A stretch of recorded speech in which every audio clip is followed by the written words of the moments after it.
Kilat News Updates. Mga balita ngayon, tugboat ng Chinese Navy na mataan malapit sa BRP Sierra Madre sa Ayungin Shoal. Higit 1 million pesos na halaga ng hinihinalang shabu na sabat sa isang pamilya sa Iloilo City. Lisensya ng abogadang nakasagasa sa enforcer, kinansela habang buhay.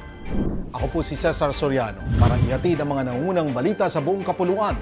Ngayon, Kinumpirma ng Armed Forces of the Philippines o AFP ang presensya ng Chinese People's Liberation Army Navy tugboat, tinatayang 5 nautical miles sa hilaga ng Ayungin Shoal kung saan nakapwesto ang BRP Sierra Madre. Ang tugboat ay kadalasang idinedeploy para mag-tow o humatak ng mga sasakyang pandagat, partikular na ang mga sumadsad na barko. Gayunpaman, base sa assessment ng Philippine Navy, wala silang nakikitang agarang banta sa sitwasyon. At ayon kay Navy spokesperson, Rear Admiral Roy Vincent Trinidad, higit sa isang tugboat ang kinakailangan para mahatak ang BRP Sierra Madre. Noong nakaraang linggo nang kapansin-pansin ang paglapit ng speedboats at rubber boats ng China sa BRP Sierra Madre na ayon sa Department of National Defense o DND ay dahil sa military exercise ng Pilipinas at Australia. Arestado ang magkakapamilya sa buy-bust operation sa Barangay South, Baluarte, Iloilo City nitong Lunes ng hapon.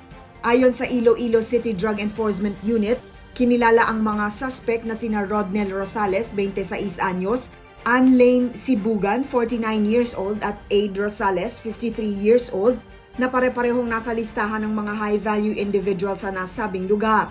Na-recover sa mga ito ang 150 grams na shabu na may estimated standard drug value na 1,020,000 pesos. Kasalukuyan nang nakakulong ang mga suspect sa Molo PNP na nahaharap sa kasong paglabag sa Republic Act 9165 o ang Comprehensive Dangerous Drugs Act of 2002. Habang buhay nang hindi makakapagmaneho ang isang abogada matapos ipag-utos ni Transportation Secretary Vince Dizon ang perpetual revocation ng kanyang lisensya, makaraang sagasaan nito ang traffic enforcer na si Michael Trahico sa Kawit, Cavite. Kita sa video ang patuloy na pagmamaneho ng motorista kahit pa nakasampa si Trahico sa hood ng sasakyan nito. Sa pangyayaring ito, patong-patong na kaso ang maaring kaharapin ng driver. Pinayuhan ni Dizon si Trahico na huwag matakot magsampa ng kaso laban sa abogada. Dagdag pa ni Dizon, ilalantad ng DOTR at LTO ang mga pangalan ng mga lumalabag sa batas trapiko upang magsilbing babala at paalala sa publiko. Para sa Kidlat News Channel, ako si Rosalyn Sinchonko, nag-uulat. ako po si Cesar Soriano kasama nyo sa bawat pagbuto ng balita.